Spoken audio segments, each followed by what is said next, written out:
बिखरिया। Hello दोस्तों, स्वागत है आपका हमारे YouTube चैनल में। आज हम जानेंगे एक ऐसी एक्ट्रेस के बारे में जिन्होंने हिंदी सिनेमा में अभिनेत्रियों की पारंपरिक छवि को हटाकर फिल्मों में बोल्ड सीन्स की शुरुआत की। फिल्मों में बिकनी पहनने की शुरुआत इन्होंने ही की थी, जिसके बाद वे हिंदी सिनेमा में सेक्स सिंबल के रूप में जानी जाने लगी। वो न केवल अपनी खूबसूरती और अदायगी से लाखों लोगों के दिलों पर राज किया, बल्कि अपने 50 साल लंबे फिल्मी करियर में अनेकों तरह के किरदार निभाए और हर एक किरदार में ऐसी छाप छोड़ी कि वो किरदार यादगार बन गए। ये चांद सा रोशन चेहरा, जुल्फों का रंग सुनहरा। आखिर क्यों इस अभिनेत्री ने अपने प्यार को एक्सेप्ट करने के लिए अजीबोगरीब शर्त रखी? तो चलिए जानते हैं शर्मिला टैगोर से जुड़ी कुछ ऐसी बातें जो शायद ही आपको पता हो। साथ ही हम जानेंगे इनके फिल्मी सफर के बारे में और इनकी जिंदगी से जुड़ी कुछ चौंकाने वाली बातें। ले जा मेरा दिल तेरी दुनिया तेरे महफिल। महज 13 साल की उम्र से अपनी फिल्मी करियर की शुरुआत करने वाले शर्मिला टैगोर का जन्म 8 दिसंबर सन 1944 को हैदराबाद में हुआ। हालांकि कहीं कहीं पर यह दावा किया जाता है कि शर्मिला टैगोर कानपुर में पैदा हुई थी, लेकिन यह गलत है। और यह गलतफहमी शायद इसलिए फैली क्योंकि इनके पिता गितेंद्रनाथ टैगोर किसी वक्त में कानपुर में मौजूद ब्रिटिश इंडिया कॉरपोरेशन में नौकरी किया करते थे। इनकी मां का नाम था ईरा बरुआ, जो कि आसाम की रहने वाली थी और वहां के एक बड़े नामी खानदान से ताल्लुक रखती थी। वही महान भारतीय साहित्यकार गुरुदेव रविंद्रनाथ टैगोर रिश्ते में शर्मिला टैगोर के पिता गितेंद्रनाथ टैगोर के दादा लगते थे। शर्मिला के जन्म के कुछ वक्त के बाद इनके पिता का तबादला जमशेदपुर हो गया। वहीं पर बंगाली मीडियम स्कूल में इनका दाखिला भी करा दिया गया। शर्मिला स्कूल में ही थी तब पहली दफा महान फिल्मकार सत्यजीत रे ने इन्हें देखा। उस वक्त शर्मिला की उम्र महज 13 साल थी। सत्यजीत रे को जब पता चला कि शर्मिला गितेंद्रनाथ टैगोर की बेटी है, तो उन्होंने इनके पिता से कहा कि मैं आपकी बेटी को अपनी एक फिल्म में लेना चाहता हूँ। सत्यजीत रे जैसे मशहूर फिल्म मेकर का ऑफर भला कौन ठुकरा सकता था। सो इनके पिता ने हामी भर दी और इस तरह मात्र 13 साल की उम्र में साल 1959 में रिलीज हुई अपूर्व संसार नाम की बंगाली फिल्म। शर्मिला टैगोर के फिल्मी सफर की शुरुआत तो हो गई, लेकिन उस वक्त शर्मिला टैगोर ने दूर दूर तक भी नहीं सोचा था कि उनकी फिल्मी सफर बेहद शानदार व कई साल लंबा चलने वाला है। पहली फिल्म अपूर्व संसार में शर्मिला टैगोर ने बहुत बढ़िया काम किया। सत्यजीत रे शर्मिला की एक्टिंग स्किल्स से इतने प्रभावित हुए कि अपनी अगली फिल्म देवी में भी शर्मिला को कास्ट कर लिया। सत्यजीत रे की बैक टू बैक 2 फिल्मों में काम करने की वजह से 14 साल की उम्र में ही शर्मिला टैगोर को काफी प्रसिद्धि मिल गई थी। लेकिन चूंकि इनके पिता चाहते थे कि यह अपनी पढ़ाई जारी रखे, तो देवी फिल्म के बाद शर्मिला वापस अपने स्कूल लौट आई। अब तक स्कूल में शर्मिला का एक अलग ही जलवा कायम हो चुका था। सब उन्हें फिल्म स्टार की तरह ट्रीट कर रहे थे, लेकिन शर्मिला का स्टेटस इनके स्कूल के प्रिंसिपल को जरा भी नहीं भा रहा था। उन्हें लग रहा था कि शर्मिला की वजह से दूसरी लड़कियों पर भी फिल्मों का भूत सवार हो रहा है और उनकी पढ़ाई प्रभावित हो रही है। इसलिए एक दिन प्रिंसिपल ने इनके पिता को बुलाया और कहा, या तो शर्मिला पूरी तरह से फिल्मों से दूर हो जाए या फिर स्कूल छोड़ दे। इनके पिता को प्रिंसिपल का ये बात कहने का अंदाज पसंद नहीं आया और उन्होंने शर्मिला को उस स्कूल में भेजना ही बंद कर दिया। इसके बाद इनका दाखिला आसनसोल के कॉन्वेंट स्कूल में कराया गया। वहाँ ये 2-3 साल रही। फिर जब इनके पिता का तबादला कोलकाता में हो गया तो ये कोलकाता आ गई और ये कुछ साल कोलकाता में रहे। कोलकाता में रहते हुए भी शर्मिला टैगोर ने कुछ बंगाली फिल्मों में काम किया था और इस वक्त तक शर्मिला फिल्मों में करियर बनाने के लिए पूरी तरह से तैयार हो चुकी थी। शर्मिला को ये अंदाजा हो चुका था कि फिल्मी दुनिया में बड़ा नाम बनाने के लिए उन्हें मुंबई का रुख करना होगा, क्योंकि कोलकाता में रहते हुए इन पर सिर्फ सत्यजीत रे का ही प्रभाव रहता। जबकि एक सफल एक्ट्रेस बनने के लिए उन्हें अपनी एक स्वतंत्र पहचान हर हाल में बनानी थी। और आखिरकार जब नामी डायरेक्टर शक्ति सामंत ने शर्मिला को अपने फिल्म कश्मीर की कली में शम्मी कपूर के अपोजिट कास्ट करने का ऑफर दिया तो ये कोलकाता से मुंबई आ गई। और इस तरह कश्मीर की कली शर्मिला टैगोर की पहली हिंदी फिल्म रही और पहली फिल्म में इन्हें शम्मी कपूर जैसे देश के बड़े स्टार के साथ काम करने का मौका मिला। कश्मीर की कली जबरदस्त हिट हुई, फिल्म के गाने पॉपुलर हुए और देखते ही देखते शर्मिला टैगोर हिंदी फिल्म इंडस्ट्री की न्यू सेंसेशन बन गई।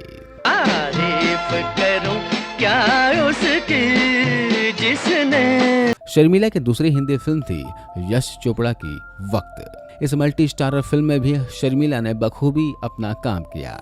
इसके बाद ऋषिकेश मुखर्जी की अनुपमा, मोहन सहगल की देवर, शक्ति सामंत की सावन की घटा और ब्रिज सदाना की ये रात फिर न आएगी में शर्मिला टैगोर ने बेहतरीन एक्टिंग की।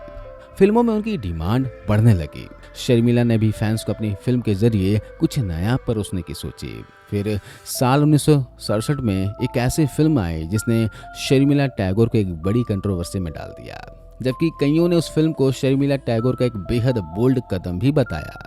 शक्ति सामंत अपनी फिल्म कश्मीर की कली की सफलता से बड़े खुश थे और एक ऐसे स्क्रिप्ट की तलाश में थे जिसमें वो फिर से शर्मिला टैगोर व शम्मी कपूर की जोड़ी को रिपीट कर सके। कश्मीर की कली के लगभग 2-2.5 साल के बाद उन्हें एक ऐसे स्क्रिप्ट मिल भी गई। शक्ति सामंत ने तुरंत उस स्क्रिप्ट पर काम करना शुरू कर दिया और फाइनली वो स्क्रिप्ट फिल्म की शक्ल में साल 1967 में रिलीज हुई। उस फिल्म का नाम था एन इवनिंग इन पेरिस। कहा जाता है कि चूंकि शर्मिला टैगोर उस जमाने में एक आज़ाद ख्याल नवयुवती थी, तो उन्होंने बोल्डेंस दिखाते हुए शक्ति सामंत से जिद करके अपना एक बिकनी सीन डलवा दिया। यही नहीं, साल 1968 में पहली बार इन्होंने फैशन मैगजीन फिल्म फेयर के लिए बिकनी पोज दिया, जबकि उस जमाने में भारत में किसी भी एक्ट्रेस को बिकनी में देखना कोई सोच भी नहीं सकता था। एन इवनिंग पेरिस जब रिलीज हुई तो शर्मिला टैगोर के बिकनी सीन्स का चर्चा हर तरफ होने लगा। शर्मिला की खूब आलोचना भी हुई, तो वहीं कुछ लोगों ने शर्मिला की बोल्डनेस को सपोर्ट भी किया। शर्मिला टैगोर का फिल्मी करियर बड़ा शानदार रहा। उन्होंने लगभग हर नामी बॉलीवुड स्टार के साथ काम किया। 60 साल लंबे अपने फिल्मी करियर में 100 से भी ज़्यादा फिल्मों में काम कर चुकी शर्मिला टैगोर ने प्रेमिका, पत्नी, बहन, भाभी और माँ और यहाँ तक कि दादी के किरदार भी जिए हैं। साल 1986 में आई माँ बेटी नाम की फिल्म के बाद शर्मिला ने फिल्मों से ब्रेक लिया, लेकिन 5 साल के बाद ही यानी कि 1991 में मिसिसिपी मसाला नाम की एक अंग्रेजी फिल्म से इन्होंने फिर से वापसी की। इसके बाद 1993 में अपने बेटे सैफ अली खान के साथ फिल्म आशिक आवारा में नजर आए। फिर 5 साल के बाद यानी कि 1998 में दिखी घर बाजार के नाम की फिल्म में, और फिर तो हर 1-2 साल के गैप के बाद ये इक्का दुक्का फिल्मों में नजर आती रही, लेकिन फिर साल 2010 में ब्रेक ले लिया। इसके 13 साल के बाद सबको चौंकाते हुए शर्मिला टैगोर नजर आई गुलमोहर नाम की एक फिल्म में, जो कि डिज्नी हॉटस्टार पर रिलीज हुई। यह फिल्म इसी साल यानी कि 3 मार्च 2023 को ही रिलीज हुई थी। शर्मिला टैगोर की पर्सनल लाइफ की बात करें तो हम सभी जानते हैं कि इन्होंने एक वक्त में भारत के नामी क्रिकेटर और कप्तान रहे नवाब मंसूर अली खान पतौड़ी से शादी की। मीडिया रिपोर्ट्स की माने तो शर्मिला टैगोर ने प्रपोजल एक्सेप्ट करने के लिए एक अजीबोगरीब शर्त रख दी थी। एक्ट्रेस ने कहा था कि अगर वो 3 बॉलों पर लगातार 3 छक्के लगाते हैं तो वह उनसे शादी कर लेंगे। कहा जाता है कि नवाब पतौड़ी ने एक्ट्रेस की यह शर्त हंसते हंसते स्वीकार कर ली थी और अगले ही दिन नवाब पतौड़ी ने 3 बॉल पर 3 छक्के लगाकर शर्मिला का दिल जीत लिया था। ये दोनों 23 दिसंबर 1968 में शादी के बंधन में बंध गए। कहा जाता है कि शर्मिला और नवाब पतौड़ी की मुलाकात एक दोस्त की पार्टी में हुई थी। पहली नजर में नवाब पतौड़ी शर्मिला को दिल दे बैठे। हालांकि शर्मिला को शादी के लिए राजी करने में पूरे 4 सालों का वक्त लग गया। शर्मिला के मानने के बाद भी नवाब पतौड़ी की मुश्किलें खत्म नहीं हुई थी। एक तरफ तो शर्मिला के माता पिता नवाब पतौड़ी की मुस्लिम होने की वजह से इस रिश्ते से खुश नहीं थे, तो वहीं दूसरी तरफ नवाब पतौड़ी की मां भी नहीं चाहती थी कि उनका बेटा फिल्मों में काम करने वाली किसी लड़की से शादी करे। हालांकि इन दोनों के प्यार के सामने इनके माता पिता को झुकना पड़ा और आखिरकार दोनों के माता पिता ने शादी करने के लिए परमिशन दे दी। पर नवाब पतौड़ी की मां ने यह शर्त रख दी कि शादी से पहले शर्मिला को इस्लाम धर्म अपनाना पड़ेगा। शर्मिला ने उनकी यह शर्त मान ली और नवाब पतौड़ी से शादी करने से पहले इन्होंने इस्लाम धर्म अपनाकर अपना नाम बेगम आयशा सुल्ताना रख लिया। हालांकि शर्मिला ने यह भी शर्त रखी थी कि उन्हें शादी के बाद भी फिल्मों में काम करने दिया जाए, और उनकी यह शर्त मानी भी गई थी। नवाब पतौड़ी और शर्मिला टैगोर के 3 बच्चे हुए, बेटा सैफ अली खान और 2 बेटियां सबा अली खान व सुहा अली खान। इनका बेटा सैफ अली खान किसी पहचान के मोहताज नहीं है, जबकि बेटी सुहा अली खान भी कई फिल्मों में एक्टिंग कर चुकी हैं। वह इनकी बेटी सबा अली खान एक ज्वेलरी डिजाइनर है और लाइमलाइट से दूर ही रहती हैं। आज शर्मिला की पोती सारा अली खान भी एक्टिंग में एक्टिव हो चुकी हैं, जबकि उनका पोता इब्राहिम अली खान भी फिल्मों में आने की तैयारी कर रहा है। बेटे सैफ की दूसरी पत्नी करीना कपूर के भी अब 2 बेटे हैं, तैमूर अली खान और जहांगीर अली खान।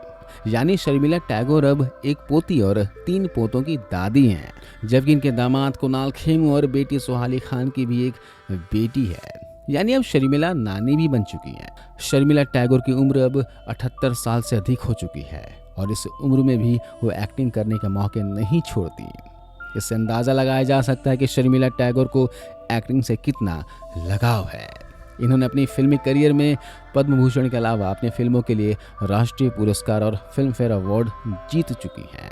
शर्मिला जी के बारे में बताने के लिए और भी बहुत कुछ है, लेकिन एक ही दफ़ा में उनसे जुड़ी हर बात कहना एक बड़ा मुश्किल काम है। इसलिए फिर दोबारा कभी शर्मिला जी की अनसुनी कहानियां हम आपके लिए लेकर हाजिर होंगे। ईश्वर से प्रार्थना करते हैं कि शर्मिला जी को अच्छी सेहत और लंबी उम्र दे। शर्मिला जी ने भारतीय इंडस्ट्री में जो अपना योगदान दिया है उसके लिए इमोशन बॉक्स उन्हें सैल्यूट करता है। जय हिंद।